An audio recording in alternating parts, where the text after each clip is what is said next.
မင်္ဂလာပါဗျာဒီနေ့ကတော့ဂျပန် TikTok အကောင့်လေးတွေအကြောင်းဆွေးနွေးကြည့်မယ်ဗျာ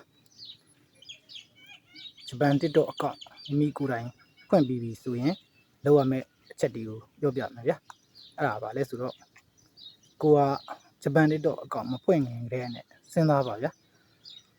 ငါဘာတင်မှာလဲဟာတာတင်မှာလားသူများဗီဒီယိုတွေကို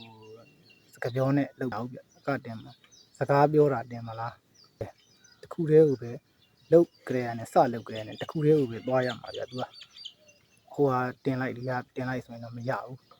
တခုပဲစကားပြောဆိုရင်လည်းစကားပြောတစ်လိုင်းနဲ့သွားဟာတာဆိုရင်လည်းဟာတာတစ်လိုင်းနဲ့သွားအဲ့လိုတစ်လိုင်းနဲ့သွားမှသူကဒီလူကဘာလူဆိုတာသိပြီးတော့ဘယ်လိုလူတွေကိုပြရမယ်ဆိုတာသူတို့ကဆုံးဖြတ်တာပေါ့ဗျာအဲ့တော့ TikTok အကောင့်ဖွင့်ပြီးရင်ပေကြပေါက်တစ်ခုကတော့နောက်ကအတန်နေမထည့်ပါနဲ့ကိုယ်ပိုင်ဗီဒီယိုဖြစ်ရမယ်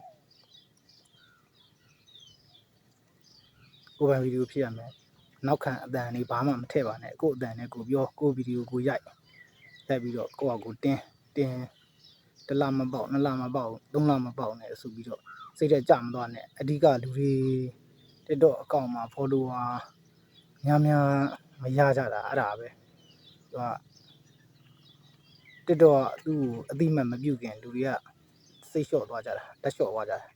အားကြောင့်မို့လို့စိတ်ထဲမကြပါနဲ့လက်မလျှော့ပါနဲ့ကိုလုံနေတဲ့ line တစ် line နဲ့ကိုပဲသွားပါနောက်ခံအတန်တွေတီးလုံးတွေမထဲပါနဲ့အဲ့ဆိုရင်တော့တေချာပေါက်ကို monetization အောင်ပါတယ်ဗျာ